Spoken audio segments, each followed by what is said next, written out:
know me. I know what I'm doing. Or I pretend to at the very least. And so do I, as we are live here with the CEA week number 4. Perfect timing right there. We have got a banger of a matchup today. We're switching back to live. It feels good. How are you doing, Beowulf? I am having a, well, I could be better because right now it's final season for those of us on term schedules. So I just finished off one. I'm going to have another one released Monday due Tuesday. And I got a white paper. It's fine. This is a wonderful break. We get to talk about some fantastic StarCraft and Steadfast. We have a fantastic map that's going to be coming on for our second map of this tournament. Tell us about it. Well, it is something that is a little bit on the cheeky side. It has Roombas, it has hopes and dreams, and it has a very, very unique feature in that ground units can become air units. And, well, I am just looking forward to it all over the place because it is going to have some very, very fun stuff. I haven't had a chance to look too much in detail, but I've seen some of the GIFs on the R-StarCraft Reddit from Creighton Olsen's Mapmaker's Delight tournament, and I am looking I'm feeling very excited about it. That is very, very true. But Steadfast, before we get there, we should probably talk about our teams just a little bit. Of course, this is Epic Systems versus Byte/Dance. By the way, I love both team names. But this is a match for the top of the table. Both teams are 3-0 right now. That is, of course, how Swiss brackets work. You know, the 2-0 teams play, and you get some 3-0 teams, you get some 2-1 teams. So it matches up teams of similar records. So you get a really good seeding about who goes up, who goes down, etc., etc., etc. I'm sorry, I'm reading chat and I'm like, well, who's who again? But we're good. We're all good. Yeah, and there's actually two of the I'm actually a little bit surprised looking at the kind of breakdown sheet for, well, actually, I am and I'm not. Looking at the way Byte Dance has been kind of structured as a team, they have two players that are very, very strong, and I assume have a lot riding on them each week, and then two players that are maybe a little bit more on the lower end. And so you have a lot of pressure on Zane and Mallow kind of to carry the torch here. And then you have a team like Epic Systems, which is, I would say, a little bit better balanced across the board. So it's going to be really interesting to see these two teams clash. What are you thinking is going to happen? Honestly, Steadfast, especially with the maps that we have this week, we have Bamboozle, and I've been purely bamboozled for that. And we have with was it Roomba Factory Laboratory, something like that. The map I'm very excited about, but I can't remember the name of it at the moment. Yeah, there we go. Roomba Fan Laboratory. And then we got some more normal stuff. But with those first two maps, I really don't know who's going to win those. They're weird maps. They're out of the ordinary. They're not something we see all that often. So I'm hoping for a Game 5. I think if we can see Byte Dance get on top of things early, get their wins from Zane and Mallow, then maybe there's a good chance that they can knock out one of the final two games. Especially as one of their I see in their notes, one of their players loves them some cheese. So if we can get that going on and maybe they can cheese out a game, I think it's looking pretty good for Byte Dance. But of course, Epic Systems, they've gotten here for a reason, and I'm not looking to see them go down without any sort of fight. Absolutely not. Oh, certainly not. No, and I don't think they will. I think they'll put up a pretty good fight for sure. And at the end of the day, who doesn't love a good cheddar? A nice brie. Like who doesn't love a good cheese? People who are lactose intolerant for sure, but I mean, they don't matter. Are they even people? No, I'm just kidding. I don't think so. That's the worst, actually. You don't think so? Nah, they're not people. They're aliens in human skins, and well, that's what we got to deal with here. But Steadfast, enough talking about that. Enough talking about what might happen. We have game number one load. Well, we have game number one. We have our lobby set on up here. Players, I think the players have said they're ready to go. Let's check that as I go to the intro. And I'm like, wait a minute here. The players haven't. I don't think I've seen confirmations that they're good. So one of the players that's not even playing is telling me they're ready. Anyway, oh wait, no, that is one of the players playing. No, is Loomis is playing in map 1? Yep. He is. Oh, I did put the right place. Never mind. I'm dumb. Totally fine. Our players are ready. Let's eventually get into map 1. Steadfast, I have been developing this control algorithm for like the last, or these control lots for like the last 2 days. Not pretty much nonstop. My brain is fried. So that's my excuse. If I ever say anything wrong today, it's just my brain is fried and I cannot be held accountable for what I'm saying. Now, is that a good excuse? Yeah. Probably not, but it's the one I'm going to stick with. I think it's a perfectly valid excuse, and I think I would dare say you're a hero for doing this. The StarCraft, you know. Oh, did I put in the? No, that is right. Okay, never mind.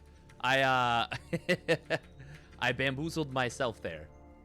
And, well, we are going to be getting right on into game number 1 of this best of 5 of the CEA between these two top-of-the-bracket teams. Spawning down in the bottom left, representing the epic Systims, it is Z-Man. And his opponent in the upper right, in the blue, for the Byte dance, he is Lumi.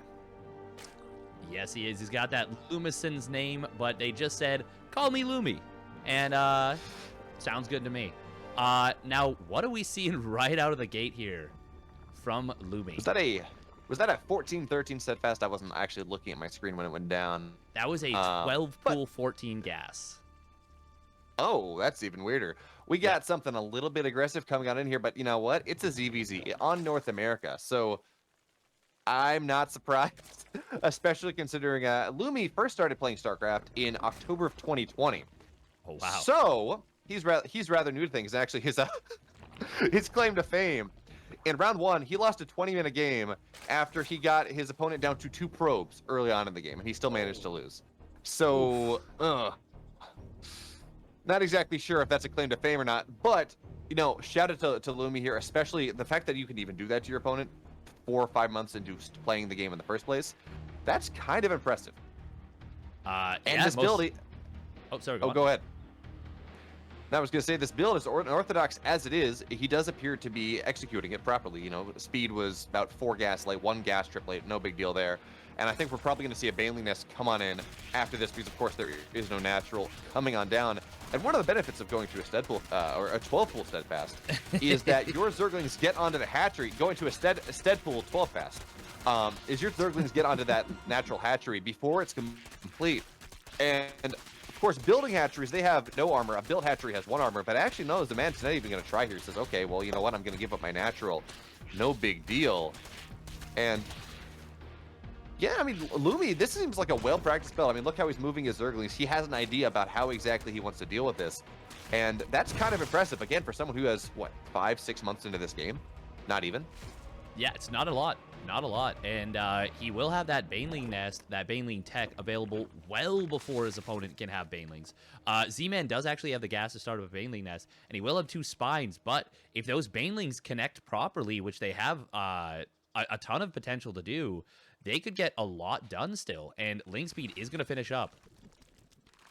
Absolutely. No, you know, Steadfast, I'm not a big fan of this hold here that Z-Man is going for, because if you look at it, when you know if your opponent has gone a 12-pool and they don't have a natural, and you have that confirmed, of course, because Z-Man has his Overlord on top of that, you don't go for speed. You go for an immediate Baneling Nest, because that's what you need a hole here. The Banelings are going to come crashing on in just on top of the spines, but in all on it, oh, never.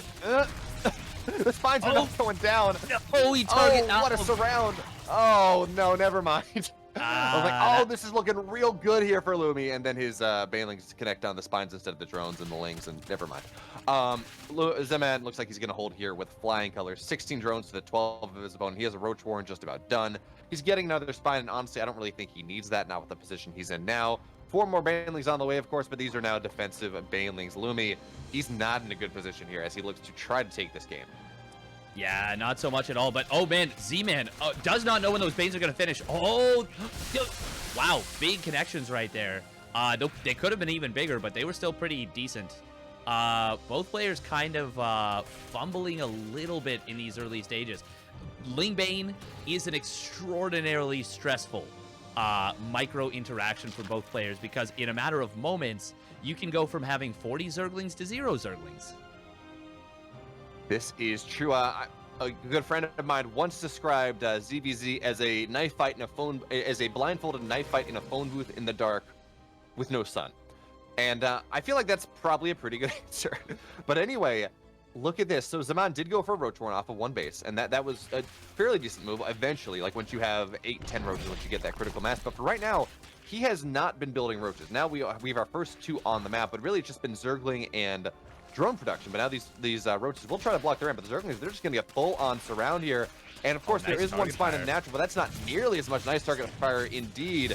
But now the Zerglings, those Baneling connections are going to be a whole lot better here. Roach is not going down yet, and nice drone pull will keep the spine alive for the moment before workers do go down. And now it's a little bit more equal, 13 workers to 12, 1 base to 1 base. Zergling Baneling versus Roach Ling. And if Lumi can continue to get the connections that he's looking for, can get surrounds on these roaches, I would really like to see these Banelings just get canceled. But actually, no, it looks like there's 2 Zerglings. We'll kill that regardless. Now, okay, never mind. Not with the Zerglings. Not with the Zerglings here. This Roach may actually die to the Banelings. Oh, it's 3 HP, but it is going to die to coincidental fire. But more Roaches pop out. Take care of those Banelings.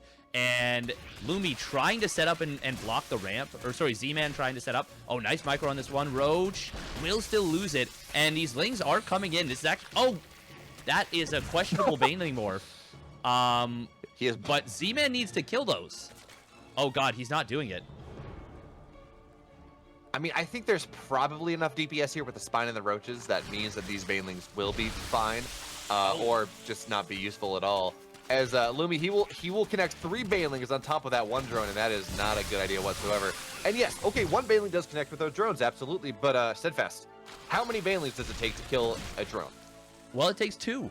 And, man, this Spine Crawler has 10 kills, by the way. Oh my god, Z-Man, not feeling confident in securing his natural. Both players, this is turning into a good old-fashioned clown fiesta right here. Lumi, wow, I was just going to say refuses to build drones. But as I say that, 3 more drones come down. He's like, you know what, fine, I'll macro. Okay, you've convinced me. Twist my arm, why don't you? I was going to say, though, and I would have loved to see Lumi just drone up a little bit before then and actually have a natural on the way now. Because, I mean, think about it. He has his opponent absolutely pinned back. It looks like a couple Zerglings will find their way into the natural here of the man. He's not doing it. Lumi's not. Okay, never mind. It's not going to get anything done. Well, the Roaches, they're just move commanded. So, okay, now the Zerglings will get taken on out here. But Steadfast, we're in one of those weird games, right? Where both players have been hitting each other with haymakers and have hit each other back into the Stone Age, right? But no player is dead. No player is dead quite yet. So what that means is you just kind of go back and the game's going to go another 10 minutes because no player can actually produce the amount that they want to produce to get any sort of realistic army in the game. Now, that being said, there are a decent amount of roaches here from Zemanis. He's getting his 3rd base now. Yeah, that's a weird decision to me. He's on 19 drones, and this is going to be 4 hatcheries. He needs some drones, and he needs them bad to take advantage of this. But he's just still building roaches. Has not felt exactly confident, I would say, against Lumi. Now, the thing is, if he just pumps enough roaches, in theory, he can just overwhelm the Lings of his opponent. And he's already up to 8 roaches with more on the way. But as I say that, now some drones come down. Yep, and more drones, of course, on the way for both sides here. Is actually, you know what? as weird as this game started, getting those 4 drones early on that Lumi was finally able to get was a fairly big thing, because right now it would be Zaman with a 10 worker lead. Otherwise, actually probably even more because of how drones compound. But we should also point out here, this is a really good game here for Lumi, even if it does look like now the games have stabilized. There are enough roaches on the map. Lumi has only been building drones. Zaman's been able to build drones and roaches. So, I mean, we look at the army supply, it's really snowballing. But the game that Lumi was playing early was actually rather good, especially if we consider the fact that Lumi's in gold, Zaman's in diamond. Right? That is a 2-league differential. That is absolutely massive. And honestly, the fact that Lumi's in gold or high gold in 3 months is really damn, 4 months, is damn impressive in and of itself. Now, I've got to say, I don't like Zaman's SimCity there, but you know what? He was in the situation where he had a bunch of bank, couldn't really spend it, couldn't really get his natural as of yet. And he's like, okay, I'm mining a little bit more. Let me get myself some larvae here. Let me get that macro hatch. And at the end of the day, that's not terrible, right? Although oh no, the third base is misplaced, Steadfast. Yes, it is. That is very unfortunate. That Baneling connection getting about the most it could, but Banelings do not do well against roaches unless you got a crap ton of them and mutas overhead. Spinecrawler will actually help out a lot, especially with the Lings kind of body blocking here. Lumi down a lot of supply, but if he can fight with that Spine and it continues to not get target fire down, this could be okay for him. In theory, Z-Man should be able to push this to a win right now. Yeah, you know, Steadfast, there's one thing I'm looking for, and that is a couple of Ravagers that are just going to bile that Spine down. But no, he's going to say, okay, well, I'm just going to get your third base. I'm going to keep putting you further behind, because as a great man once said, when your opponent's behind, put him further behind. I guess what they said was, when your head, get further ahead, but, you know, that's the other side of things. It's fine. It's a nice juxtaposition of the phrasing that make us technically commentators. I don't know if we actually are, but technically we are, Steadfast. Oh, of course we're commentators. Why not? There we go. This Roach push. Wow, oh, wow, nice. Oh. Okay, Lumi had us around there, and then he just kind of forfeited. that was a little interesting. Ooh, kill not a cancel coming in here. Yeah, Lumi doing. He's like, time to go and get. Oh crap! There's a lot of roaches. I don't want that. I don't want any of that smoke. Let's back up. But we'll say one thing that Lumi seems to be doing here, and on small engagements, it's fine, but it looks like he's actually right-clicking or A-clicking on specific roaches with his entire circling ball instead of getting all of them. So he's not getting, even as those are actually some really nice Baneling connections. You were right about that. Look at this. Oh. Yeah. So you have all these Zerglings bouncing around trying to kill off the one individual roach, and they're just not able to do so or they're just not, 8 out of 10 of them are not firing? And that is just never a good situation to be in, because you're the whole idea of these mass circling styles. Now, granted, he is trying to go into roaches behind that. He's going for Overlord speed too, which is interesting. The entire point of that is you want to get that surround. You want to get all of your Zerglings attacking at once and just start shredding the roaches before they get that massive clump that really removes all the surface area. And by attacking one individual roach, well, you're not getting that surface area on top of all the roaches. No, you are not. And it's a pretty fundamental, basic thing, but it's one of those things that you kind of have to learn and adapt to, because you're like, oh, I want to kill this roach. I'll kill them off individually, but it's like, that's not really what you want to be doing. By the way, +1 missile has finished, and that completely nullifies the effectiveness of these Zerglings. They go from getting 3-shotted to 2-shotted, and that makes them, literally cuts their efficiency by about a third. And we are going to see an attempted surround from Lumi, but Z-Man, he has survived, he has held off, he's droned up behind it, and now he is going for the big game-ending situation. Even behind this, he's got 2-1 on the way. So theoretically, doesn't need to win. And he's getting 2 additional hatcheries as well. We got Lurkered in on the way. Z-Man, he's buckled up for the long haul. I'm not sure he needs that long haul, but he's, dealt with it anyways. You have spines, and spines are scary, so I'm just going to not kill you for forever and a day. Now, Z-Man, of course, if he just built a bunch of Ravagers Steadfast... Oh, there we go. Now we have some Ravagers on the way, finally. But just say, if he just builds a bunch of Ravagers, I don't think... I know Lumi's not going to be able to hold this whatsoever. You bile down the spines, and there's just not enough here. It's +1 versus +0. Army supply is doubled, literally doubled, actually. That's it's not often you're able to say that. But behind this, of course, two additional bases now. Zaman only on 48 drones. I guess that's because his main is mostly mined out. So I think he's full saturated on his actually 2 fully mining bases. But now with the 2 Raptors here, we're gonna see the biles go down. They're gonna hit that. Oh, they're gonna get that queen. Nice little snipe there. That means a lot less energy for transfuses. Potentially another queen will get targeted down. The bile is not really going to land a whole lot yet. And of course, the biles shouldn't get the overlords because overlord speed is there. But it's just a matter. Oh no! Byte Dance is getting danced on. What is happening right now? Oh, do yourself a favor and select the roaches and look at the patrol path. I see. It's beautiful. God. It's like a bouquet of clouds. It's like green a peacock. Clouds. It's like a peacock. That's exactly what it is. And Z-Man, he has had his opponent dead for several minutes now, but refuses to go in for the killing blow. And 2-1 is that 2-1 I forecasted many minutes ago is in fact going to finish up. You know what, Steadfast? I do think it's ironic with the patrol move there, Z-Man, he plays for Epic Systems, right? His opponent are Byte/Dance. Is that a little bit of extra BM there? It's like, look, I'm doing what your name is. Get out of my game. I don't know. It's at the very least, it's creative. Yes.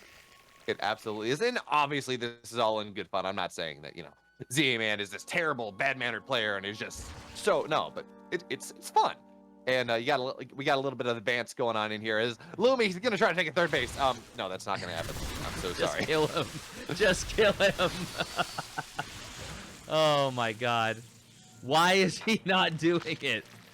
He's literally gonna get lurkers at his natural. Just put him out of his misery already. Like, this is painful. But the Banelings, they're not gonna make connections. Now the spines are almost. Maybe that's gonna be the timing. When Z-Man is able to knock out the spines, maybe that's gonna be the time he's gonna look for. He's gonna say, finally I can push on him. The spines don't scare him anymore. Now lurkers are going to burrow. I think he did he just click his own units with the lurkers? I don't think so, but... No, I think there was a circling that ran in. Oh, there was a circling, okay. All right, these lurkers now will get into range, and they are going to take out these spine crawlers. Jeez, this is taking a while, but we are getting there. The incredibly slow siege. Wow, this lurker already has 10 kills somehow. God damn. Lurkers are so good in ZBZ. I need to use them more. You really do. And actually, no, we do have Z-Man here. He's just sacrificing his lurkers anyways. But now is the time. He's going to come storming on in with his Hydra Roach, everything army, every unit under the sun. There we have it. GG. Lumi. He's going to tap out. And the Epic Systems are going to get a little bit further in their dream of installing Epic software into each and every single medevac. You think Terran Zimmer now? Wait and see. In fact, they're going to install that software on the Zerg medevacs because Zergs have medevacs. Absolutely. I would love to see me some Zerg medevacs. I would still struggle. I would still definitely lose games, but it would be amazing to have medevacs. Oh, imagine boost on Overlords for Overlord drops. That would make me a very happy panda. I would have so much fun with that. My ultra drops would be so much more powerful. You know what's actually kind of crazy is that you could theoretically drops are always based on supply, right? In theory, an Overlord should carry 16 Zerglings. I mean, yes, but imagine how imba that would be. It would be so broken. Absolutely busted to all hell. But I still think they should. I still think they should definitely do that. And we're going to be getting into game number 2 in just a little bit. It is going to be Lazander versus Gabrielle. Gabrielle. Yep, I am just trying to find the map and it's not showing up. Oh, no. This is... There we go. Got it. Oh, perfect. It was a dangerous moment, but we got there. So there's this weird thing that happens now in the SC2 client where you get into games, or you sometimes navigate between some of the tabs at the top, and it puts up a loading screen, a loading bar, and I'm like, this wasn't always there. What happened? It wasn't. I don't get it either. Yeah, it's like you go between custom and replays, and suddenly you're like, it's got I don't know. Guess what it means is I have too many replays. Oh wait, that's the wrong. That's the wrong channel. Oh, fair enough.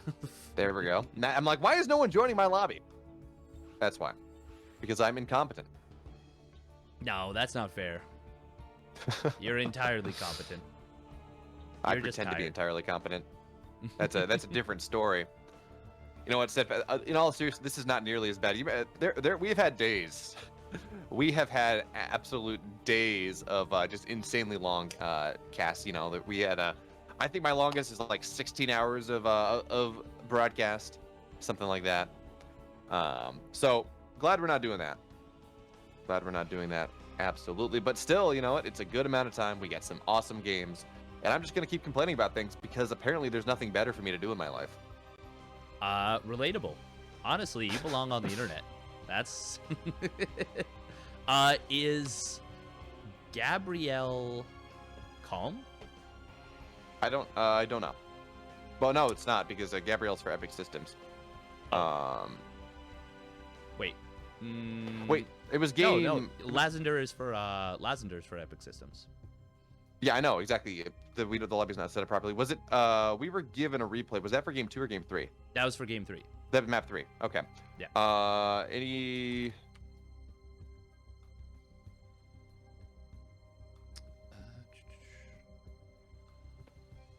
It's possible that Calm Yes. is just Gabrielle. So I'm looking at the ByteDance sheets. Oh, sorry. Galen is Gabrielle. Okay. Oh, okay. Yeah, I got that super backwards. Yes, sorry. When you when you said I was looking at the wrong thing, I was looking at the wrong thing that I was looking at the wrong thing of. So you were looking at the right thing? I was you're looking at the wrong actually. thing of the wrong I was thing. looking at the wrong thing for myself. But what you were describing was correct. That I was looking at the wrong thing originally. I was just using the information. So my to break it down as an argument point, my crap. I've now forgotten the terminology for arguments. When you're making an argument in philosophy, there's your it's like the prefix of your argument and then a conclusion and oh damn, someone in chat help me out. I don't know. Steadfast. I'm post hoc ergo propter hoc. The argument that because something has already happened, it's going to make something else happen. But I think when we talk about rhetorical fallacies just a little bit too long, we become one big rhetorical fallacy. We have Galen said ready. We have go. So, all right. Steadfast. I'm so excited for this map. And you know what? Unlike when we see it in Map Maker's Delight, which is an awesome tournament, by the way, everyone should check that out with Steadfast, or not Steadfast, with Curry Nelson. This is a map that players have had an entire week to prepare their strategies for. This is not just a weekend tournament or a day tournament that has everyone, you go on in there and you're just playing map after map after map after map. This is Gabrielle and Lassender actually prepping for the throughout the entirety of this week to go on in and actually do something. So very excited about that. Very excited about. Oh, sorry, go on. Oh, actually, okay, that's interesting. There's a little tooltip on the right-hand side that tells you how things work. Ooh, let's just pop that up. Hovering in 16 spots all over the map. There are 16 spots? Oh my god, that's way more than I thought. By the way, it's premise, inference, and conclusion are the things that I was looking for there. Okay. Who won game 1? That was Epic Systems, right? Yes. Yeah. Galen has a 1-0 lead. Yes. All right, and we are spawning down in the bottom. Oh, Galen has an. No, that's really. It was ByteDance? Yeah.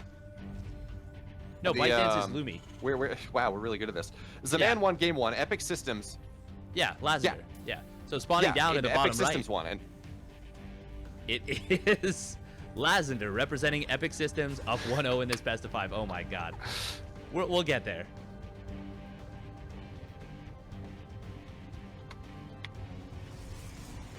And his opponent in the upper left, in the blue for the ByteDance. He is the Protoss player. Give it up for Galen. And you know what it was, Steadfast? In game 1. Oh. I was going to say in game 1, the Epic Systems player actually had the Epic Systems clan tag. So I saw Lazander, I'm like, he doesn't have the Epic tag. We're fine. It's not Epic. Because I can't read my caster notes. So, in my defense, that's what's happening. But also, I gotta say, I love the Epic Systems logo. It's like the Exxon logo, but for Epic instead of Exxon. So that's pretty cool. But anyway, you had something to say. Well, just talking about these little Roomba spots. Very neat that they put them behind the main mineral line. And even there's a lot of places where you can theoretically hide your workers against stuff like Hellions or worker harass tools, oracles, anything that can only shoot down. Oh my god, look at what we're seeing, by the way.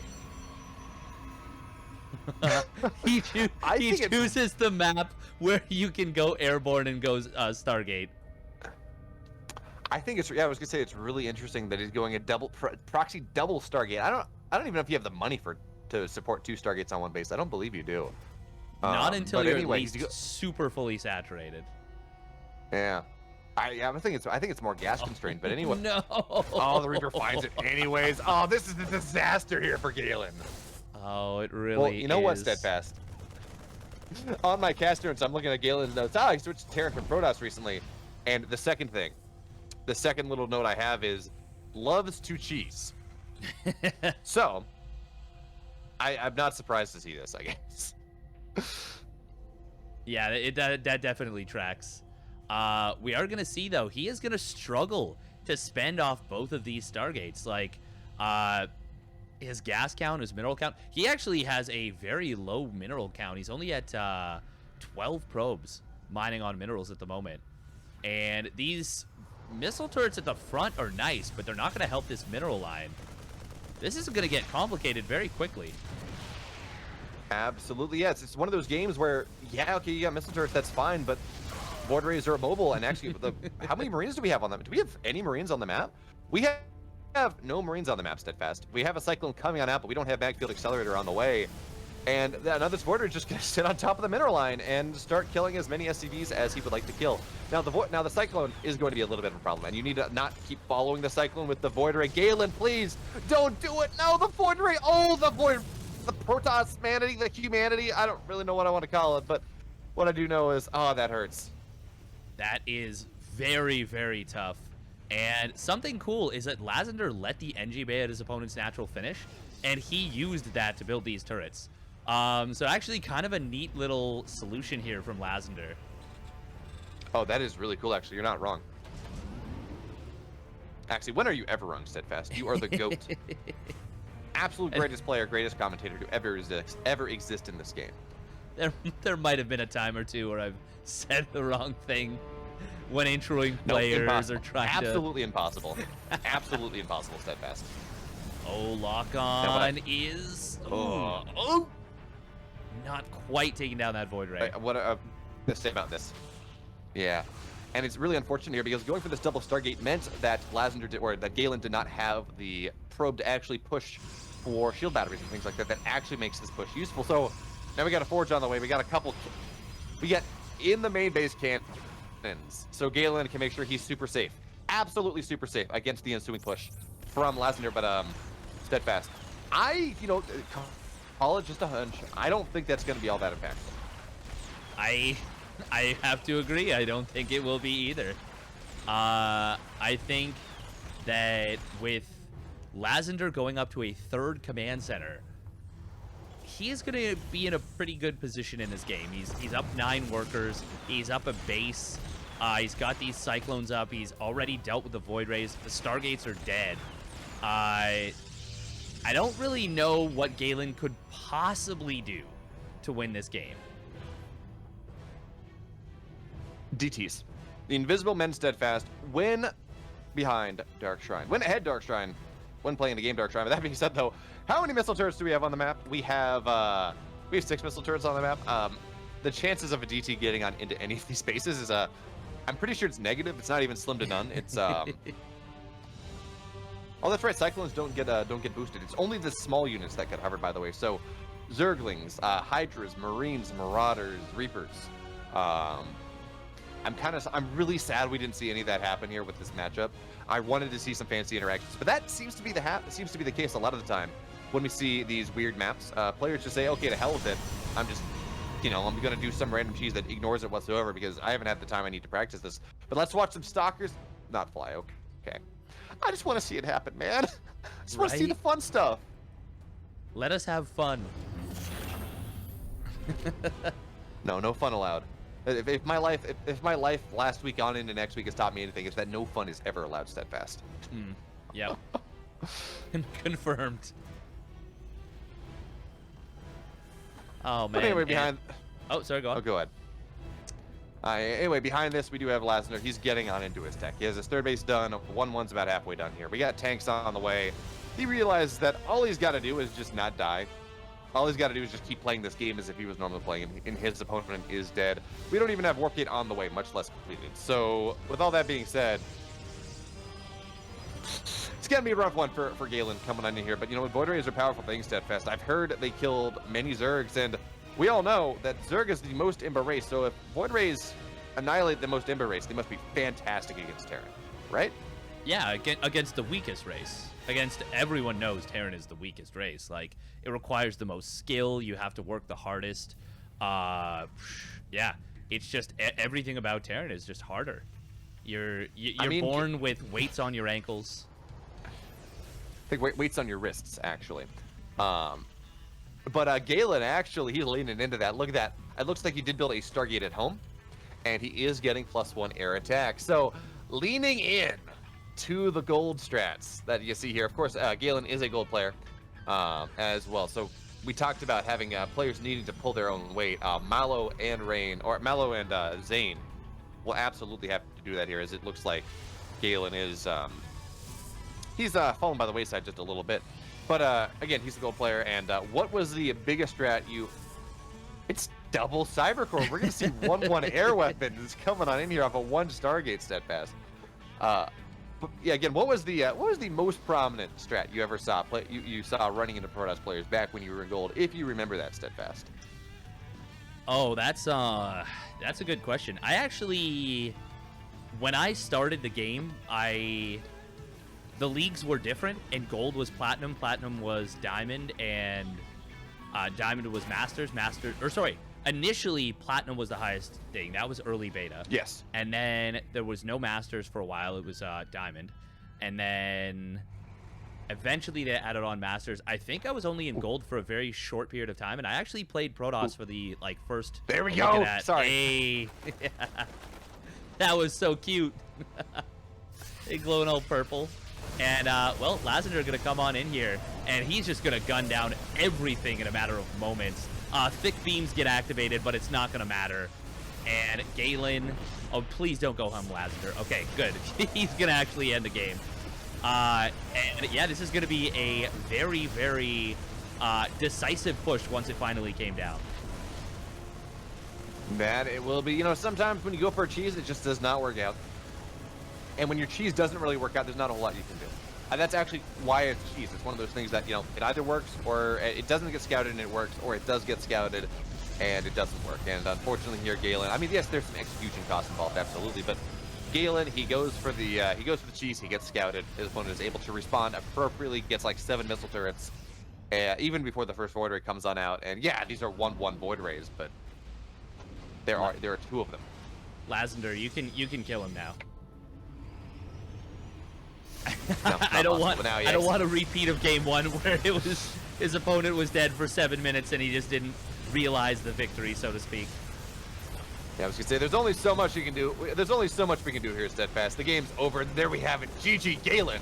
He's gonna tap out, and Lasner is gonna put his team to a 2-0 lead. Eventually, Galen is tapped out. The game is over. Oh my god.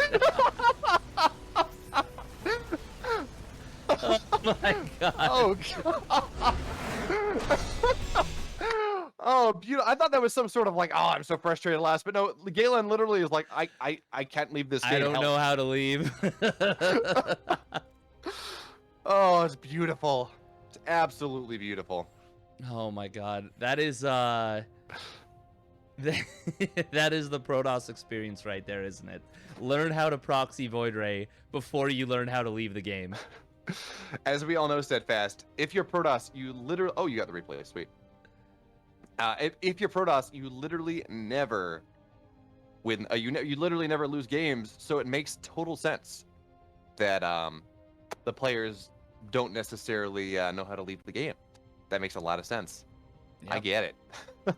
Why would you ever need to leave the game if your opponent does it first? Absolutely. This is how StarCraft works. This is why Protoss players are so good. They just have never learned to lose. So, and someone in chat's like, what are you talking about? Protoss is not the strongest race. I'm like, you're probably right, but I've been cannon rushed too many times. I'm just super bitter about things. So I'm going to pretend that Protoss is Imba, even if it's not, just to soothe my own wounded pride. Well, of course. And my terrible, terrible ZPP win rate. Yeah, agreed. I will also do the same thing. And we actually have the captain of the Epic Systems coming out, Pancakes, going up against Mallow. and it's going to be on Oxide. Kind of funny to switch back to a normal map after all that. But going to be pretty nifty here, I think. And Pancakes, of course, a good chance of just closing it out right here. Let's get right on into it. Spawning down in the bottom left, representing the Epic Systems, it is Pancakes. And his opponent in the upper right in the orange for ByteDance, looking to start clawing his way back into this series. The Chinese Terran player, he is Mallow. And I'm just hoping that I'm going to get the timing right on that, because this is a replay, which means I cannot watch Steadfast's perspective. I just have to do my own observing and hope I'm able to actually follow what he's talking about. So that's how that works. It's going to be a fun time. So I'm hoping I got my intros timed properly. If I didn't, blame Blizzard. But also, come on, Pancake. They're sweet, most excellent. Or that just means you're a fantastic observer, Steadfast. I think that's probably more the case. But also, come on, Pancakes, he's been up with us for a while. He played for University of Chicago last year before he graduated. And this game was not made for Game Heart. You think they would know better at this point. Name and shame. I don't know who made the lobby, but was not made with Game Heart, so name and shame indeed.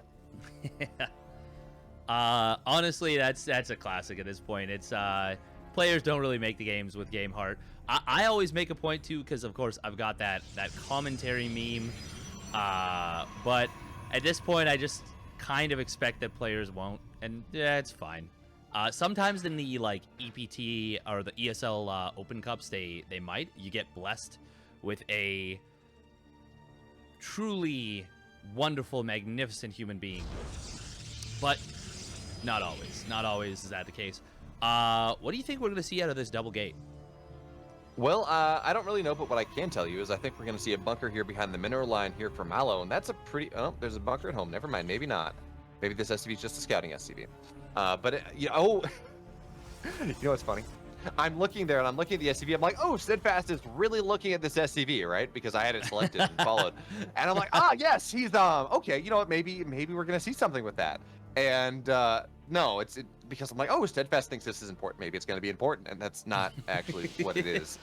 To be fair, I was looking at it quite a bit, but I was doing the keep the camera moving. You got to keep those viewers engaged by jumping around all the time.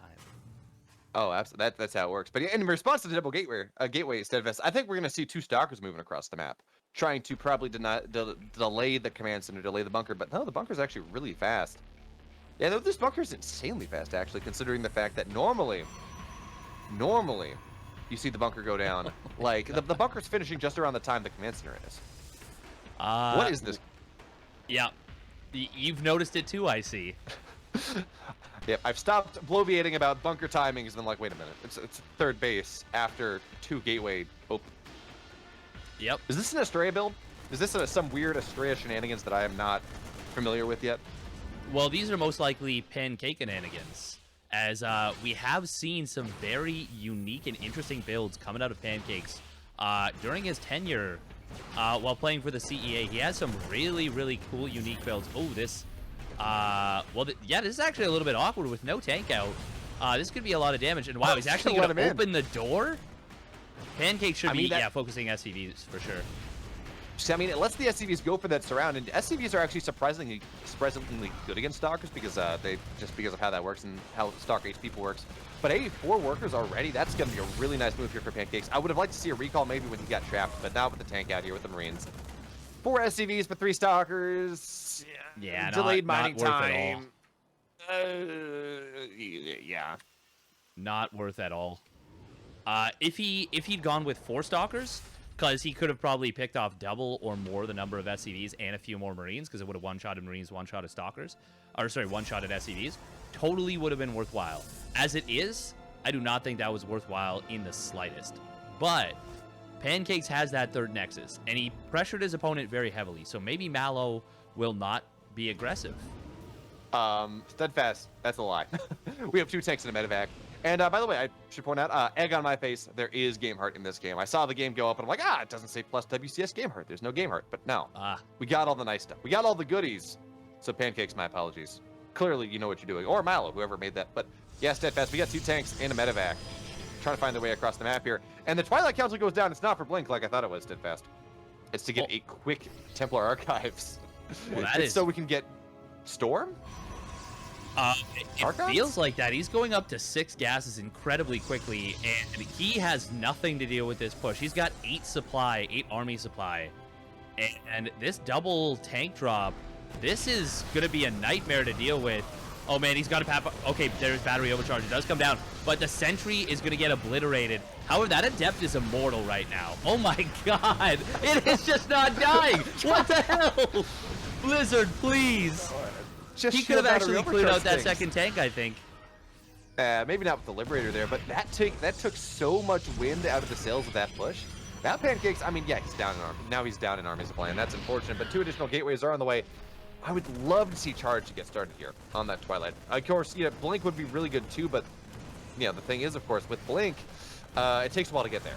It does not take Charge is a much faster upgrade, but now with the tank here and the Archon, the Adepts, it looks like this third base maybe get pressured, but actually no, the Adepts are going to shade on top of these Marines, maybe. That's going to give, okay, no, he should have oh my god, that's a huge mistake from Pancakes. Did not cancel those. Yeah, that is, it was looking like Pancakes maybe had no opportunity there after the Immortal Adept, but now with more Liberators coming on in, Adept, the last Adept that was able to escape, no longer, it's dead. But hey, more and more Archons are on the way, and Archons, they tank up things pretty nicely. Granted, there's no anti-air, not really. There's, what, 1 Stalker on the map? Yeah, 1 Stalker on the map, and Liberators are terrifying things. Man, I wish those Archons were just in the path of the rally instead yeah, that's in the path of the rally. Ugh. That's what I've been looking for this whole time too. This is feeling really bad for Pancakes. Cool. Stalker walks up, Stalker just dies. Now the Archons, Zealots on the backside, but there is no charge. So these Zealots are the least effective Zealots of all time. But the Archons are still doing a damn good job here, and they're going to be able to get on top of all of these tanks. And of course, there's not a lot of bios. So these Archons are just tanking up a storm. You forget how tanky they are, but it's working out for them. Right now, his 2 tanks will go down. That tank, no, barely not. But that's actually a fairly good break. And actually, with the Stalkers warping on in, this is 6 gateways, by the way, Steadfast. It is, but, oh man, if Pancakes had intercepted reinforcements a little bit more effectively, he cleans up that push right there. But because he did not do that, he is in a lot of trouble right now. This Nexus is getting very low on HP, and now the mining will get denied by this Liberator here. I actually think this might be checkmate. Oh, I was going to say, man, I feel really smart right now, but the next level play is to recall all the probes from the natural to the third base, because Pancakes, he still has 3 bases. It's very difficult for Pancakes or for Milo to find his way on the high ground, because that just exposes him a little bit more. Now, this is the timing that Pancakes maybe get something done with him while we wait for 3 siege, but that's not happening. And now Pancakes, I mean, his army supply is within 5 now of his opponent, and it is only mech units at this point. It's only Liberators, only tanks. So if the Stalkers can get on top of this tank, now he's killing the bunker that doesn't have anything in it. If these Stalkers can get on top of this tank, or get on top of these tanks, or the Zealots get on top of these tanks, knock these out, Stalkers can then find their way around the tanks, get outside of the Liberator range, and clean all of this up. It's going to be a very technical hold, but it is looking rather possible at this point, because Pancakes has been mining so much more than Mallow for the time being. Now, granted, Mallow finally, he suddenly has a 16-worker lead, and he has his third base just about done. So as I'm looking at this, I'm like, this is a possible hold. Well, Mallow, his economy behind this is exploding. Yep. And, well, here we come in with the break. Stalkers on the high ground. Oh, no, it's body blocking that Archon. Archon does some Weight Watchers, squeezes through, but the Liberators will take it out. And this is ultimately, as you said, it will be a hold. But, ooh, nice salvage right there in those bunkers. And the medevac gets away as well. Pancakes has to go, I feel like, right now. And he is absolutely doing that, but look at this. The army of Pancakes will find the unsupported army of Mallow here. That's a lot of Marines that are just going to die to a bunch of Archons. Steadfast, there is no stim, right? There is no stim. There's no combat shield. +1 is there, but this army is actually so much better than the army of Mallow at this point. Yeah, he's been able to absolutely snowball his economy behind this, but hey, look, third base on the way here for Pancakes behind this. Charge is finally on the way. I wish we'd seen that started a little bit faster, but guess he was running out of money. But all of a sudden, Steadfast, it's a 8, 10, 12, 14 army supply lead for Pancakes. Mallow, he has been muling heavily. So he's his natural. Yes. Pancakes cannot push in here, though. That is the big deal. He cannot push in here. Tanks, Marines, Marauders, even without Stim, this is a big defensive setup, and Pancakes is going to get absolutely smashed trying to push in here. Well, you know what, Steadfast? Storm is halfway done. Third base is on the way here for Pancakes. He is starting to probe up again. And if Pancakes, and Garrett, honestly, that was almost a throw. Yeah, it was huge. Like, I don't know if it's a throw because I feel like Pancakes was still kind of behind, but he could have sat outside the natural and prevented him from taking that base for a very long time, I think. Yeah. I know the argument more is like generally a throw is, you're really far ahead and then you lose the game. I just don't know if Pancakes was far enough ahead for it to be considered a throw, but Storm is now just about done. And if he can get some really good storms, maybe that's going to be his saving grace here because it's a lot of bio, it's just a lot of Marines. Their combat shield is now done, so there is that. But I have seen, if Mallow decides to move on out here and he just gets brutalized by some flanking storms, it's not gonna. We have a Stargate on the way. Yeah, I see that too. I'm a little bit confused. I think he should be putting everything into getting a hugely advantageous fight. He does have 4 High Templar available, all of them with storms, but there are a lot of tanks here. Oh, charge lots are going to come in. The Tiger Fire on top of the High Templar from the tanks will take out a couple of them, but still the storms are very, very big. But it's not going to be enough. Pancakes is going to lose everything, and Mallow takes a massively advantageous fight. Look at the resources lost. 5,000 Do I in want favor. to? You might not. Yeah. Oh man, that feels bad there for Pancakes. He was doing such a good job, doing a decent job of holding that off, but losing half his army to that try to push on into the natural before his tech was done, that was just never a good move. But now, well, Mallow, he is sieged on up here. He's got a 50 supply lead, and all of that is army. It's a 40 army supply lead coming on in here more so now. Zealous, they're going to try to make connections, but they will not be successful. It's 1-1 Bio versus 0-0 Gateway units and Steadfast. I'll give you one guess as to how that fight's going to work out. Very poorly for the charge lots, is how I would guess. Yeah, but now cancel Warfin that too. attempted. It will get canceled. Archon's going to go down, which means this third base is going to go down here. Pancakes. Oh, no. He's going to recall the probes once again. It worked for him once. It's not going to work for him a second time. 10 probes do go down. He's now only on 2-base economy. It's a 3-base Terran versus a 2-base Protoss, and that is never a situation that Protoss wants to be in. But more importantly, it's 136 supply, 254. And I don't know what Pancakes can do anymore in this game. I think the answer is nothing. We're just waiting for the killing blow, and now Mallow, he's getting ready to do that in here. He's going to stim on into the natural, stim forward, stim back, stim side to side, because of course he represents Byte Dance, and they got their dance shoes on here in this game number 3. That they do, and Nexus is going to go down as well. Pancakes is absolutely dead on arrival. He is going to try and maybe take a nice fight here. Does get a pretty decent storm, but those are Marauders. They actually don't give too many hoots about storm, and they just stand in it and survive and dance. Dance the night away, dance those showers away, and we are headed to game number 4, where Zane is waiting in the wings. Oh, yeah. Zane is waiting on the wings. You're right. And you know what? I think we're going to game 5 after that. Zane, of course, he's a Grandmaster. He is the older brother of Razorblader, who, fairly good up-and-coming Tier 2, Tier 3 European player. So, Zane, he's good, Grandmaster. And who is he playing again? He is playing Calm. Yes. Calm is a Platinum Zerg. We're going to game 5. Well, I think there's a real good chance of that. And Pancakes is really going to want to have an opportunity to redeem himself, I think.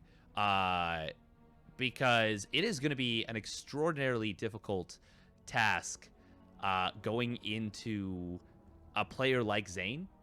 Even with a slight ping advantage of playing on NA, you're going to have a tough time. Oh, yeah, there we go. That is absolutely true. Now, it's unfortunate that we saw that happening because, honestly, Pancakes, he was in a fantastic position to make the hold. He just traded things off a little. A couple things he does slightly differently. And even with that exceedingly greedy build, he was still in a fantastic position to make that hold happen. But unfortunately, that's not the way things went. And now it's going to be Zane versus Calm. And that, you know what, unless Calm's got something. And you know what, Steadfast, we've seen big MMR differentials be absolutely discounted in the CEA before. We've seen what's the maximum? I think we saw, what is it, 1,000 MMR? It was either like 800 or 1,000. Yeah, it was actually a pretty big disparity, and it did get overtaken, upset. There's the play. That was in the playoffs too. So it's not impossible, especially with a week to prepare. Looks like Zane may have the lobby bug. I did not catch that you were doing the Macarena before. I was dancing for Byte dance. Oh man, that's magnificent.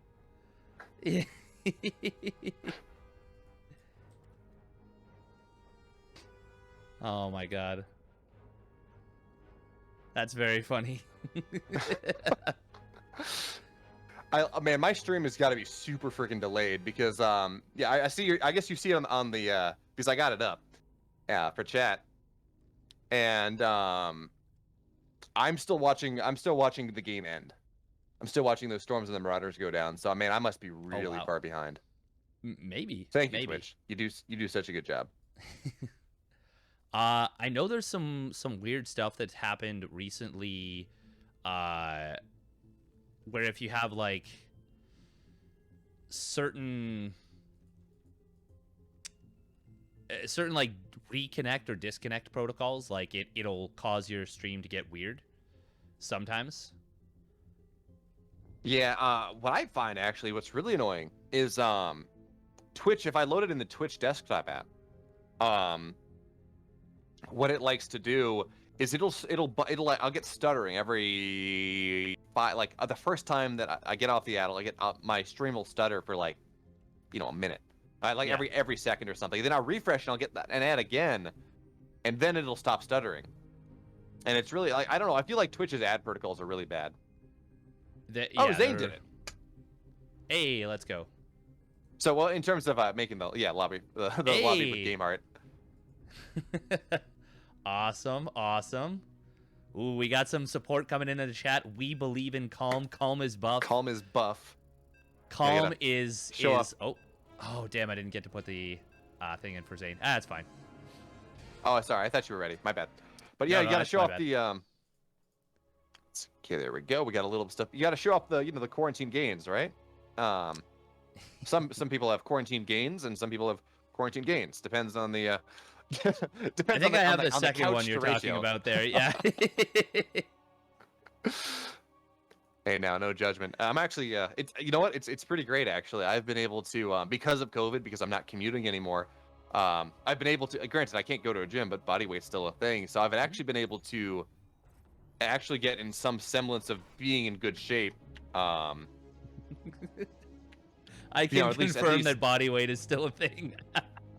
Going the other direction there. Didn't mean to do you like that, buddy, but yeah, it's a thing. Oh, all right. And we got some nice sentiments coming in here. Spawning up in the top left. He is their savior, their captain. He is the Byte Dance Zane, maker of the WCS game heart. Well, maker of WCS game heart in Lobby 3. Of course, Ali is the creator of that. But anyway, in the bottom right, in the green, up 2-1, looking to take his team to a 3-1 victory and cement themselves in first place. For the Epic Systems, the Zerg player. He's calm. He's cool. He's collected. Hey, he's got ice in his veins. Just turned into a full rap. Mama Spaghetti. Yep. Knees shaky, Mom Spaghetti. Anyway. Knees weak, Mom Spaghetti. Yeah, I don't know. I grew up under a rock Steadfast, but I understand the reference, but I certainly could not drop that off the top of the hat. Although one time in the back of a school bus, coming back from a baseball game, back in high school, I did win a rap battle. So. Oh. There was that. That's a story.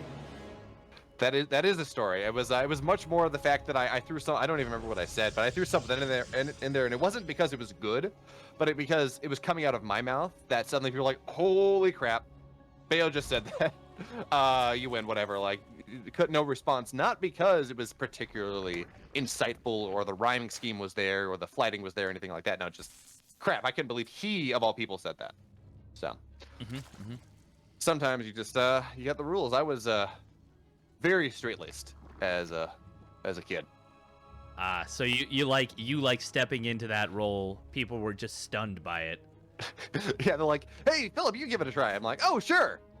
And they're like, "Whatever." And I said something. I really don't remember what I said. Probably not safe for broadcast. And they're like, "Holy crap, he said that." All right, he wins. Don't do that again. I don't like it. I want to get off of Mr. Beowulf's mild ride. Now, I would like to, however, get on Mr. Calm's wild ride because I think he is going to absolutely need a wild ride, especially considering that Steadfast, I'm already depressed in this game. Would you like to guess why I'm depressed with how this game is going already? There's a Stargate opener. It's a romanticide. We're going to see a second Stargate soon. We're going to see a third base at 350, and yeah, it's that build. But we're going to see Calm go for an all-in here. He's building a ton of lanes. Okay. And this is true. Is this going to be the Cham drone pole build? If you stay on 2 hatcheries, that's normally what this means. But, well, Zane is going to see that there is no third base, and he's going to pick off a fair number of these Zerglings. He should just build a shield battery and a second gateway and an Oracle. I think it is actually, okay, the Adept will find its way on in, but in all honesty, okay, there we go. Now we got the second gateway. That is the response. Now, it will still be a Void Ray. We'll be the first unit on out here, but you know what? Okay, so the Adept finds its way on into the main base. Oh, look at this, though. Calm. He's backing up. He was trying to kill off the Adept and pulled all of his Zerglings back. Now, he had an opportunity there, absolutely, to get something done before everything did complete, but now we got the wall. We have the Great Firewall coming on in here from Zane. Although, actually, it was Mallow that was from China, so we can't make that joke. Anyway, the Great Wall here from Zane, and Zerglings will surround. Yeah, they'll get the pylon on the outside. Actually, yeah, look at that. Shield battery means this probe takes literally 0 damage. And this is just not working out for Calm whatsoever. Now, this is probably his best chance at taking a victory, to be totally honest, because, I mean, look, when you are in Platinum and your opponent is GM, yeah, not a good deal there whatsoever. But, oh, the Zerglings, actually, they find their way through round 1, and they will not be able to get the Warp Gate, and that is so unfortunate. Maybe there was an opportunity there if the Warp Gate did get taken down, but now it still matter. It's not even going down. Zane, he's such a tease. Oh, my God. Even cancels the pylons behind us. Magnificent play out of Zane. Yeah, this may take a while for it to end, but this is over. Calm does not have a third base. He's down double the worker count. Air units are going to start flooding in here. More gateways coming down. Robotics facility. This was a really, really great hold out of Zane. This is true. You got to remember, though, Calm, he telegraphed it. He had a bunch of Zerglings on the map that were visible to the Adepts before the Zerglings actually made their assault. Then he pulled the Zerglings back to deal with the 1 Adept instead of leaving like 4 or something to deal with that Adept in the main base. So with all that being said, Calm, he's just going to try to go for round 2 and maybe hope this is going to be better, but I mean, the wall is there. Now, that being said, I don't believe we have shield battery overcharge anymore, so the Cybercore may go down. No, we actually do. It's that short of a cooldown. Oh, man, I always think it's longer than it is because it's such a powerful ability. Yep. But it's never. But anyway, it's always back off cooldown when you think it needs to be. Needs to be on cooldown. That is. That is true. And now, well, Zane, he has Warp Gate. He's got a Robo here now, so he's just gonna go say, "Hey, time to build a Warp Prism. Let's move across the map. Let's warp in. How many gateways does he have? He has 4 gates. Let's warp in probably 4 gated depths, whatever he wants at this point, to be totally honest. And with the Golden Armada in the sky, well, I don't think there's a whole lot that Calm can do. Even if Zane opts to not get a third, really cement his victory. Oh, the Queens are just getting targeted down.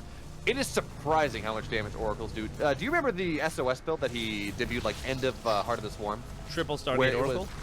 Yes. Yep. I remember it very vaguely, or very intimately. I died to that so many times. It was me too. What is happening here? I'm building Hydras. This should be the answer. And then just evaporates in like 1 second. You're like, okay, it's not okay. It's not okay, but it is, and it's happening. But anyway, now we got Warpins coming on here. It will just be Zealots, no even need for Adepts. Zerglings are warping on in, and the Adepts, the Zealots, all they got to do here. Oh, that's gonna be saved. Nice job. Just say all they got to do is be a meat shield so the Oracles can kill things. But yeah, we're seeing more and more weapons here. Surprise! There are 4 gateways, but no, now there are 8. There are 8 gateways, but only we're seeing 3 warp-ins at a time. There we go. Now we're seeing those warp-ins, and Calm is dead. Steadfast. Yep. This Void Ray, by the way, is up to 31 kills. It's about to get up to 32. Oh, he's gonna pull it back because the Queen is getting there. But yeah, this is over. It's just a matter of whether this Void Ray goes on to be the Admiral of the fleet, or ends up getting killed off this map. But no, will survive. And congratulations to Admiral Void Ray for his magnificent promotion. And we're heading to an ace match. That we are. You know what? I'm kind of sad that DCMA or DMCA has become more and more of a thing recently, because I wish we could just play Calma right now, because I don't know, the memes are there. Or as Zane wants to, I'm sure Zane wants to play Calma. But anyways, it's going to be the ace match coming up, Steadfast. Who do you think we're going to see? If I had to guess, I'd say it's going to be Zane versus Pancakes. The 2 strongest players on each team. I can't really imagine it being anyone else, to be honest. Yeah, that is fair. And man, Pancakes has got to be kicking himself right now, because in all honesty, right? He had such a good opportunity to beat Mallow. Zane's like, I'll play ace. I'm not even going to bother hiding it. Everyone knows what's happening here. Yeah, it's.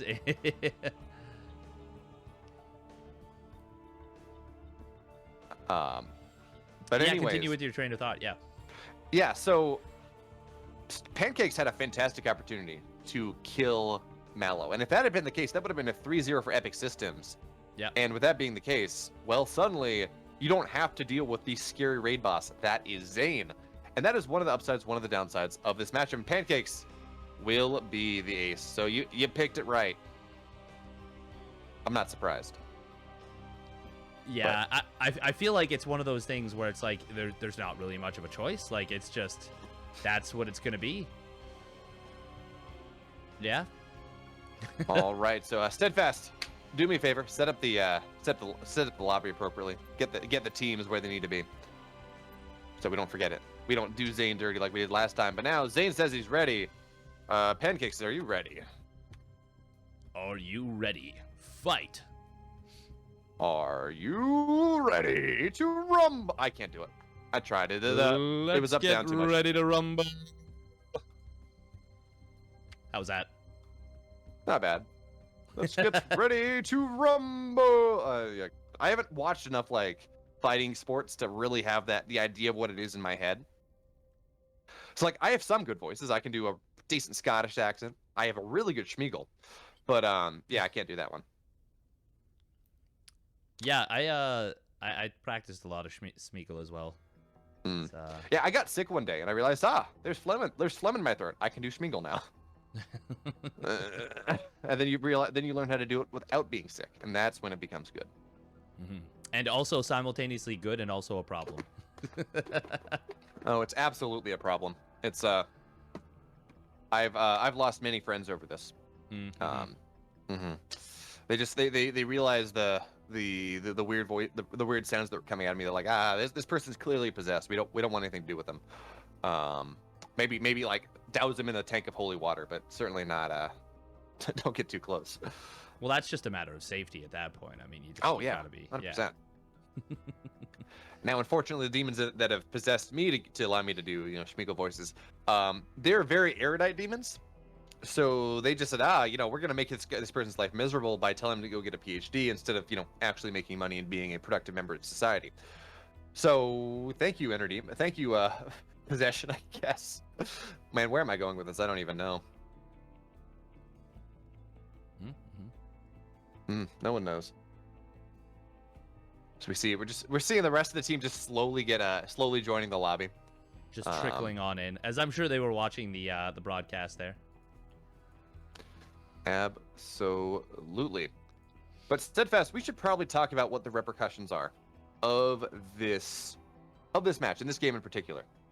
Pancake says he's ready, and we got the ready. There we go. So I don't remember how many more rounds of the Swiss bracket we have. But as of right now, the winner of this match, they take sole position of first place. Second place, of course. The loser of this actually, they're just going to go into second place. They're going to be tied with half of the teams that are currently tied for second place. So there are now 3 minus. There are, what is that? There are 7 teams. There are 7 teams that are 2-1s. So 4 of those teams. So there will be now 5 teams tied for second place instead of 7. We're going to cut it down just a little bit, and one of Epic Systems or ByteDance will be one of those. But Steadfast, we have our final game. It's all loaded on in. Take it away. All right, we have spawning down in the bottom right, the champion of his team, the leader. Can he do it once more? It is Zane, representing the ByteDance. And look at that cute little emblem on the ground there. That's nifty.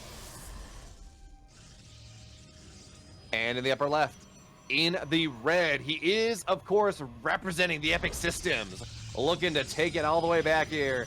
And, of course, formerly of University of Chicago, he is Pancakes. And look at this cheeky little building placement here. This is something that Zest did in IEM Katowice as an anti-cannon rush setup. And so what you do, you build this pylon here on the high ground, and it gives you just enough range to build a gateway that completely blocks any attempt at a cannon rush. Very cool.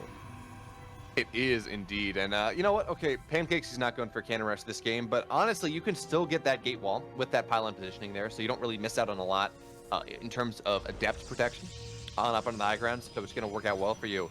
And it's really one of those cool things because the amount of... Steve is asking if I can use the Scottish accent for the rest of the cast. I guess I got to cast in Scottish for the rest of the game. But anyways, so it's pretty cool when we look at that. You absolutely negate an entire strat that if Pancakes decided to go for it, well, suddenly there's nothing much you can do because Death Aura, it's such a damn good cannon rushing map that, well, if you can't pull that... Well, now we got a second base coming on down from Pancakes here in Zane's main base, and we're gonna see a recall. I think. Oh my god. Was it who did we see do this last week? Estrella did this at IEM Katowice so both of these players doing their homework. Estrella did a proxy nexus, but the thing was he did a cannon rush with it and then recalled the probes to fight. But as far as who did a just straight up nexus, I think it was SOS who did like a nexus and then that was first like a Terran player and then he recalled a couple of depths. This is so weird. Yeah, no. What I'm saying here though is okay, yeah, that's the result. Next week is the last week of this fifth stage, so this is actually really important. But anyway, I'm pretty sure we saw someone with a proxy nexus in a game that we played, that we casted recently. But anyway, maybe I just cast it. No, I didn't cast any Stray games recently. So I don't know. But now the nexus is done. God, he lets it finish. And there's the recall. 4 adepts into the main base. Let's go. There's only 1 adept here for Zane. He's in so much trouble. This is the dumbest thing I've ever seen, and I love it so much. He's gonna lose. He's just dead. Gonna lose. Absolutely. The shield battery doesn't do. Oh, it's a cannon. Actually, the cannon maybe does something here, but the shield battery. Yeah, the adepts they can just shade around and buy the cannon. Says we don't freaking care.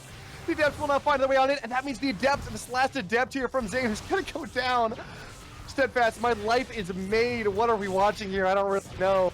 But, oh, man, I love it. And, yeah, okay, eventually this will get cleaned on up. But not before 11, 12 workers go down. We already have the Nexus on the way for Pancakes. It's about halfway done. Steadfast, this is the most beautiful thing I've ever seen. And that being said, it's only a 6-worker lead for Pancakes, all things considered. I was going to say, this actually didn't do as much as I expected, but it also did so much because 12 workers went down. There is now a Nexus on the other side of the map. Pancakes has a Robo done. He's building a shield battery in the main base to help deal with this Stargate that he has scouted. And look at the resources mined, the income advantage. Also, Steadfast, here's the big problem now. Zane, he walled off the wall to get a shield battery there, I guess. I'm actually not sure why he did that because the Nexus was a full wall anyways. But now he's trying to go counterattack across the map here because he's not in the best spot. But he had to delay so much. 1-Star is now going to find this, but it's 1-Star versus 2. We have Immortals on the way. There's no way that Zane, actually, no, Pancakes, he has that advantage here. Another Stalker goes down. That's even worse. So, yes, there is a gas steal, and that's maybe a little bit of a problem, but, hey, we have a shield battery in the main base. That means that means this Oracle is going to get nothing done. Of course, Ooh, look there's at nothing this. in the natural, but there are 3 probes in the natural, so he's just going to take the gas there. Gas steal doesn't even matter for the time being. And now the Oracle's going to fly on in, but already the Stalkers of Pancake's going to find their way across the map. We have 1 Stalker in the natural, and maybe that, no, it's running across the map anyways. But I don't think Pancakes cares. If he loses every worker, I don't, look, he can still just go back into the main base. Oh, he's going to recall. I don't think that's the proper move. I think that's a bit of a mistake. I honestly am okay with him seeing no natural and just recalling back home and saying, I'm in a great spot. I'll just probe back up. Like 5 workers going down, he's still up 3 workers, and he's up a Nexus, which is the most important thing. Now, the big problem is if double Oracle pops in and he is out of position and then he loses like 10, 15 probes, that's when Zane actually can play this game. That's when Zane gets a chance back into it. But for now, as long as Pancakes just continues to probe up, he is in such a magnificent position right now. And Pancakes is absolutely aware of this too. I mean, look at this. He's getting a second shield battery in his natural. Now, there are no Stalkers in the main base, and this is a bit of a problem. We're going to have to see a bit of a pro pull here, but no, he's not pulling quite yet. And suddenly, it's 18 workers to 19 because Pancakes has not been building probes, right? He's been building defensive units. He's been building... Okay. He's been building... we're not even going to talk about what's on screen right now. He's building Immortals, he's building Warp Prisms, and now he's going to start probing back on up again. And I think he just wants to lean on in to this ability. He's like, look, I did enough damage to you. I don't really want to go into late game. I'm just going to start slowly bleeding out against a player of your caliber. I just got to kill you. And now, Stalkers are just out of position. That makes his life so much more difficult. Because what is it? 11 probes have gone down to... I mean, Zane has lost 13, to be fair, but still. Yeah, this is a real problem. Like... Zane, even though he's gotten the damage done, he is still so far behind in army supply now. And even if this Nexus goes unscouted, he's going to have a tough time holding his main base. He does have an Immortal about to pop out, warping in some sentries. He recognizes that Pancakes might just go for it. And, well, I think that's the best case scenario, actually, for Zane right here. Yeah, but there's at least 1 Stalker in the natural, and a Stalker with a shield battery means that these Oracles will eventually go down. So there we go. We're going to see a pylon go down.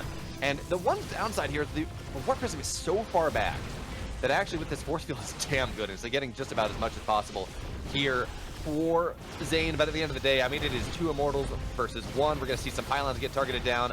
Nice Warp Prism micro. And the Oracles, well, Zane doesn't have the APM to deal with that. Yeah, running those Oracles into the natural may be nice.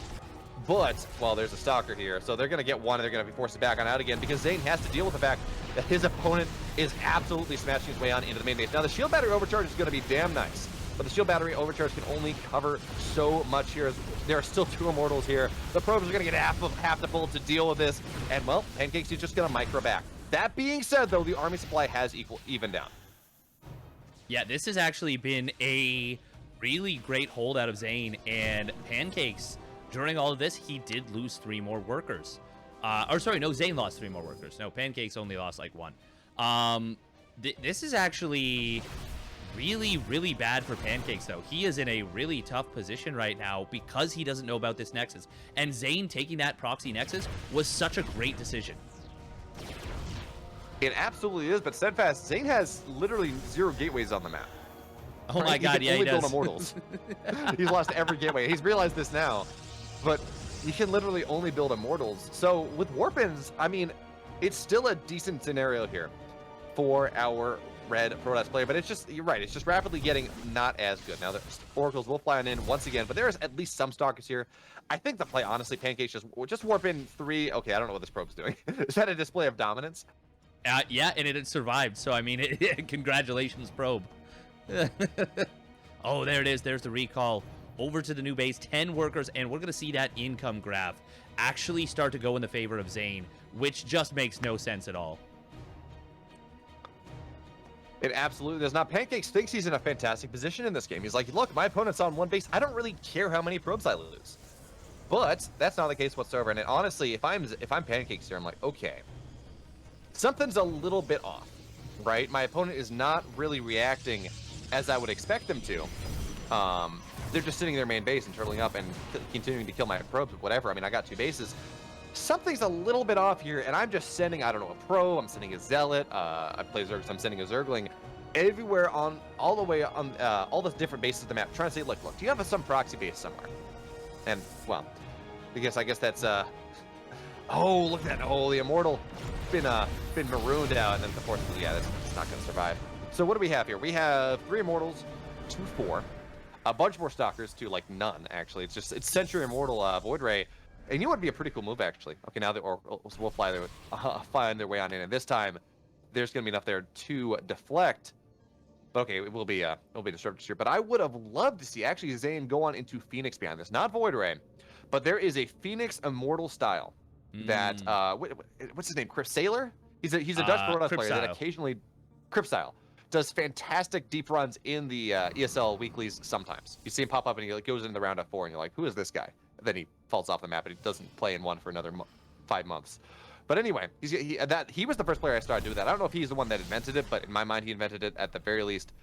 And oh man, these Oracles are just getting so much done. 21 probes have died, which funnily enough is only 5 more than Zainab has lost this game strictly because of the opener. Yeah, and it is important to note that the Disruptor tech, there isn't really an answer to it. But as I say that, we do have Phoenixes hitting the field, and if you can lift up your opponent's Disruptors, they're nullified. Especially if they just fire their shot, it cancels the shot, and then it goes on cooldown, and then they're out of the fight for a while. And that Disruptor is oftentimes a high impact, or you're putting a lot on it as your army. But what do you think is going to happen in this fight as we see it start to take shape? Let's see, how many Phoenix do we have? We have 2 Phoenix. We have 2 Disruptors, so the Disruptors honestly shouldn't get a whole lot done here. But no, the Phoenix are not positioned. That's going to be a massive Disruptor shot. Oh, right. That was huge right there. Second Disruptor now shows up. If it gets a shot that big, the game will still go in Pancake's favor, I think. But for now, this is a lot of Immortals. And, oh, that second Disruptor shot will connect on the shield battery, but not all that helpful. Okay, Stalkers just need to target these down immediately so the Disruptor can fire, but no. Oh, no, Zane, it looks like finally... Well, they say form is temporary, class is eternal. We're seeing that Grandmaster class come on in here. Because, look, the proxy base has finally come to fruition. And these Phoenix lifts, honestly, Pancakes to just not target the Phoenix down in time. Charge is now on the way, and this army that Pancakes has is rapidly timing out. Now, he still has a lot of Stalkers. His Blink is done. So maybe that's something he's going to have to do here, but there are no Disruptors on the map right now. So it is Blink Stalker Immortal against soon-to-be Charge Lot Phoenix. The army is just simply better here. And I would like to see these Sky units get targeted down. Pancakes, of course, target Blink back, but Pancakes is under a lot of pressure right now. This is the ace match. He's going to find the base, though. Is he going to find the base? He's going to find the base. Okay. Yeah. Coincidentally finds it. But does he know he's found it? That's the big question. Well, yeah, he's going to see the big giant green Nexus on the map there.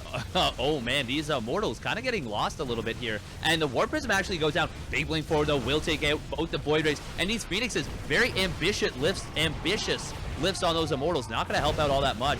But Zane will take a position at the top of the ramp, obliterating his opponent's Immortals with the Immortals of his own. And this Phoenix Immortal style that you prophesied has come to fruition. Disruptors coming on in on the oh god! Oh! This is it. Actually, this is game. I hate this. That Disruptor shot just won this game because the third base is now undefended. There's nothing there. One Immortal's gonna get blinked on as well. The third base has to get forfeited. It's now 3 base Protoss to 2. Charge is just about done here, so Pancakes will have the tech that he needs to get on top of the Immortals. And suddenly Pancakes, he'd won the game. He lost the game. He's won the game against Steadfast. That he has, and well, Zane has taken the base on the left side and kind of talked about it. Those Disruptors could become a big problem. They are that big, swingy, weighty unit. Do they win you the game? Do they lose you the game? They won him the game, then they lost him the game, and now they have won him the game once again. So many little huge shifts of momentum in this game. Those probes going down initially, we thought Pancakes had it, then Zane got away with the proxy base, but now Pancakes gets that big Disruptor shot, and he is looking to close things out right now. He is up 40 army supply over his opponent, despite an upgrade disadvantage. That he is. It's 1 Immortal, it's 2 Sentries, and a Dream here, Steadfast. Unfortunately, I don't know if Zane is dreaming hard enough, as now the army's going to find its way on in. All the probes will get pulled, but they're not even fighting probes. They're just going to run it into the main base, and Zane is hoping that these Archons will do what they need to do. But the Disruptor shots already putting some damage done on the shields, but of course, well, you got a shield battery overcharged. I don't know. Zane, he's going to say, look, I'm going to give my bases up. Okay, please just kill these. There we go. The Phoenix are going to go down. Disruptor shots. Okay, nice job there. Zane will, of course, pick up the Disruptor that does not have a shot for itself yet. And Zane is going to try to take this fight, but honestly, Pancakes just needs to take the fight, right? He's up 30 army supply. And yeah, the lifts are good. Oh. But, okay, what is that Disruptor shot doing? No. Oh, no. That was actually a huge mistake right there. And he needed that Disruptor shot to connect. This is +2 finishing right now for Zane. Oh, those force fields a little bit ambitious. Now, the natural did go down for Zane, but he kept alive a lot of his probes. Pancakes is mined out of his main for the most part. His natural getting pretty low. He is still going to be out mining his opponent for a while, but Zane survived right there when he should not have been able to. Now he has a 2 upgrade advantage. Yeah, remember those steadfast disruptors are spell units. They don't really care about upgrades, attacking or defending. And that's so a ton of charge lots. It is once again a double plus army supply lead. Double plus ultra army supply here coming in from Zane. Those force fields are going to be so good though. Zoning out so many of these zealots, but now Stalkers are going to blink on forward here. The Archons, they're just going to get trapped by all the zealots, and yeah, Archons are good against zealots, but at this number, I'm not exactly sure if that is the case. As a wise man once said, StarCraft's a game of stuff. You got more stuff beats less stuff here. As now the charge lots, they're getting on top of the Immortals. The lifts are going to do what they can, but that's not going to be enough. GG Pancakes. He's going to take it in the upset of the season thus far. Absolutely. What an insane game number 5 between these two players. Pancakes coming in clutch. That Disruptor coming out of nowhere and taking down 3 Immortals at right when things were starting to go so bad for him. Absolutely nutty stuff right there. Absolutely. The speed zones were actually what allowed those to hit, because that Disruptor was out of range for the Immortals normally, but it took half of its distance in the speed zones. And it's pretty cool that we're seeing Death Aura has been in the map pool for quite a while now, and we're still seeing those speed zones be used in new and exciting fashion. Although I guess speed zones to power Disruptors are maybe not the newest thing. But still, it's really cool to see the map really play a factor in how that game went off. In Steadfast, we were talking about upsets being possible when you get a good sniper build. That was a good upset with a good sniper build. Yeah, that was awesome. That was very cool. He got so much done with those Adepts. And I honestly thought it was just going to be 2 Adepts at first, but 4 Adepts was way too much to deal with. Like, he just did not have a chance there. Absolutely incredible stuff. And yeah, that is going to be the Disruptor shot of the tournament, probably right there. Absolutely massive stuff. And well, we are going to see if we can get into an interview here with the Pancakes, the captain of the Epic Systems.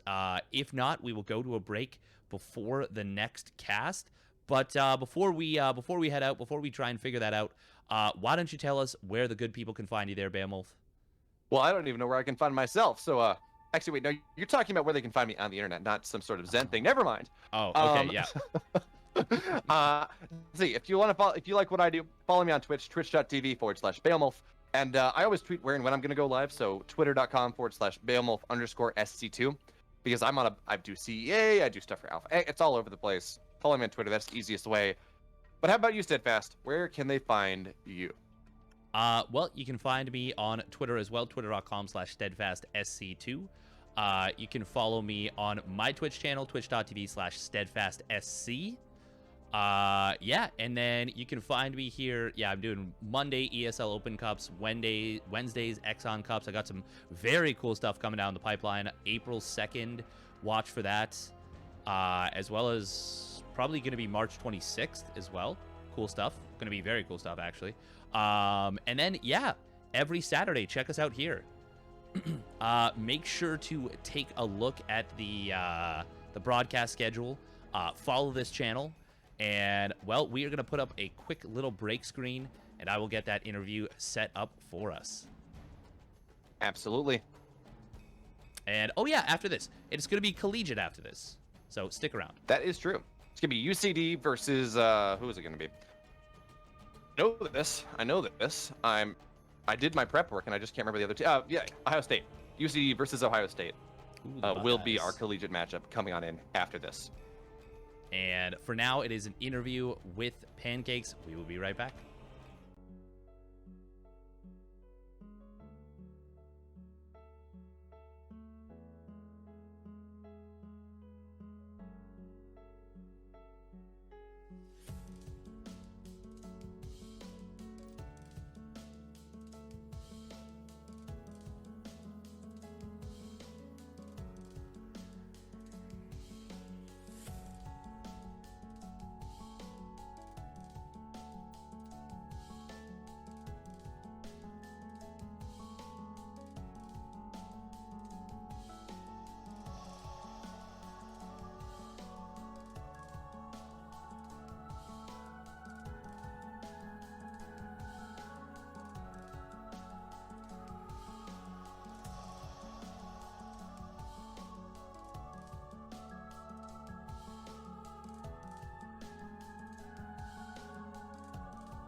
Okay.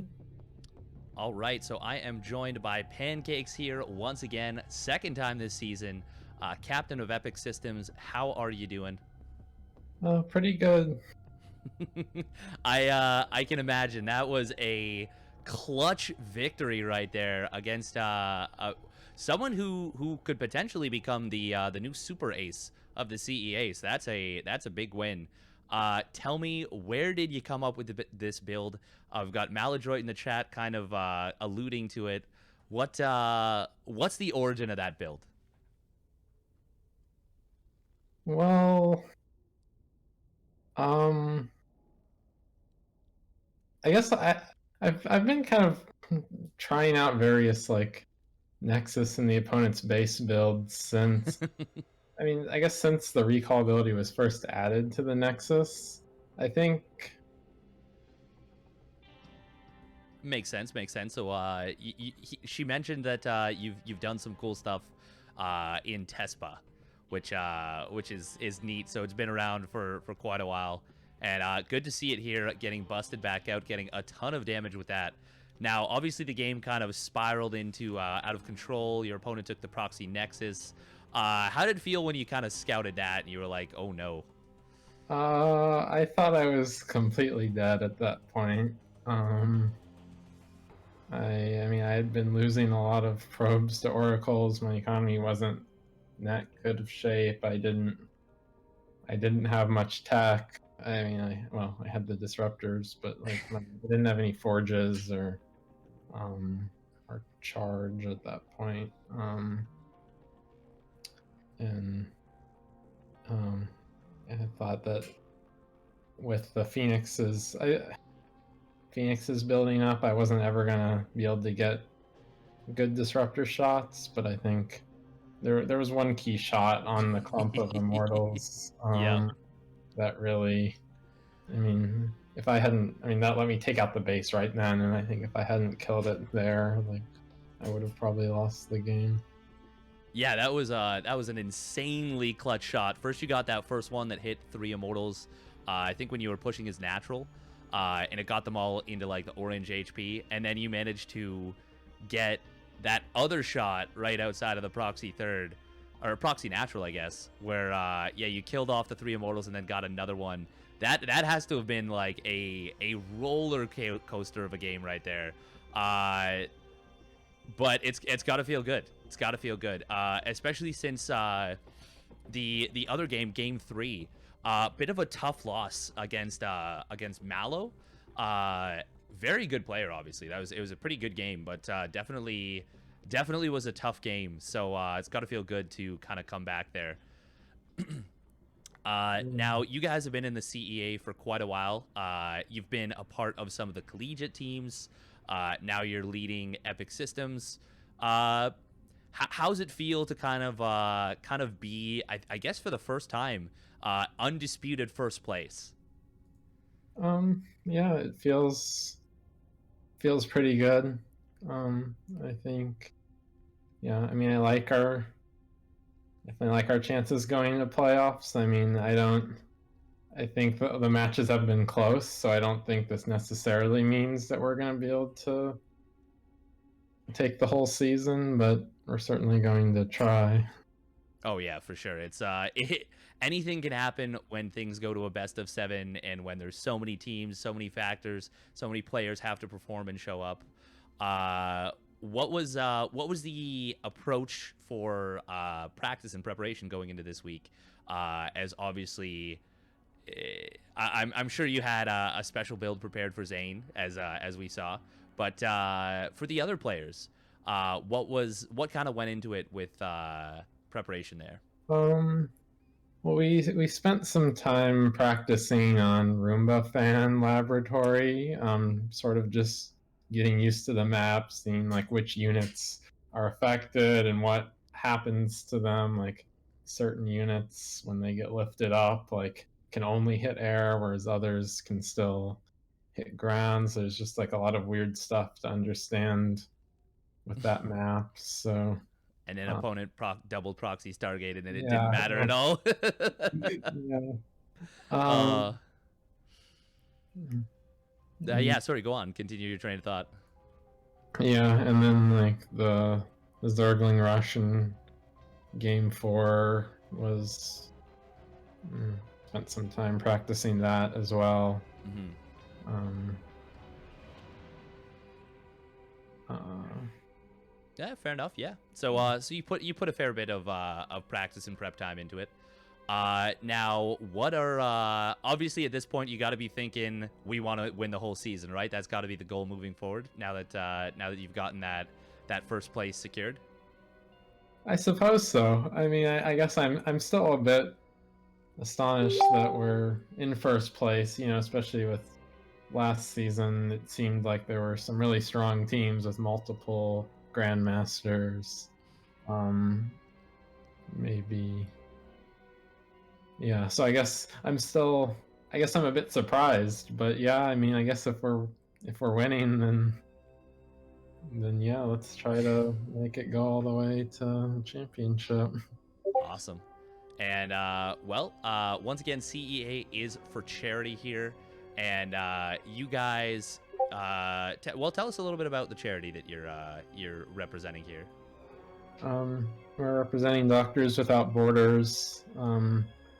We just we just think that they have a good mission, and it's sort of closely aligned with what we do, making healthcare software. So Yeah, I would agree. It's awesome charity, awesome stuff, and big thank you for joining me for this game. Congratulations, and well, that is going to do it for now.